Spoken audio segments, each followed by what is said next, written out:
நடிகர் விஜய் நடிப்பில் உருவாகி கடந்த ஜனவரி 10ஆம் தேதியில் ரிலீஸ் ஆவதாக இருந்த படம்தான் ஜனநாயகன். ஆனால் படத்திற்கு இதுவரை சென்சார் கிடைக்காததால் படம் இன்னும் ரிலீஸ் ஆகவில்லை.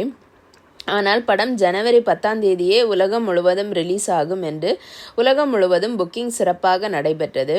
ஆனால் படம் ரிலீஸ் இல்லை என்று சொன்னதும் படத்திற்கு புக்கிங் செய்யப்பட்ட டிக்கெட்டுகளின் பணம் திரும்ப கொடுக்கப்பட்டது.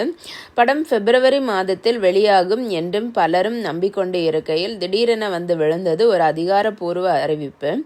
அதாவது கனடாவில் படத்தை ரிலீஸ் செய்யும் யார்க் சினிமாஸ் நிறுவனம் தனது அதிகாரப்பூர்வ எக்ஸ் தளத்தில் ஜனநாயகன் படம் ஏப்ரல் 30ஆம் தேதி வரை இங்கு ரிலீஸ் ஆகாது. எனவே இதுவரை டிக்கெட் முன்பதிவு செய்து அதற்கான பணத்தை திரும்ப பெறாதவர்கள் தயவுசெய்து பணத்தை திரும்ப பெற்றுக்கொள்ளுங்கள்.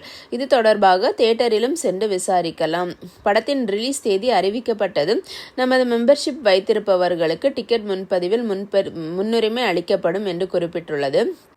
ஏப்ரல் 30 வரை ஜனநாயகன் ரிலீஸ் ஆக வாய்ப்பே இல்லை என்ற தகவல் ரசிகர்கள் மத்தியில் பெரும் அதிர்ச்சியை ஏற்படுத்தியுள்ளது.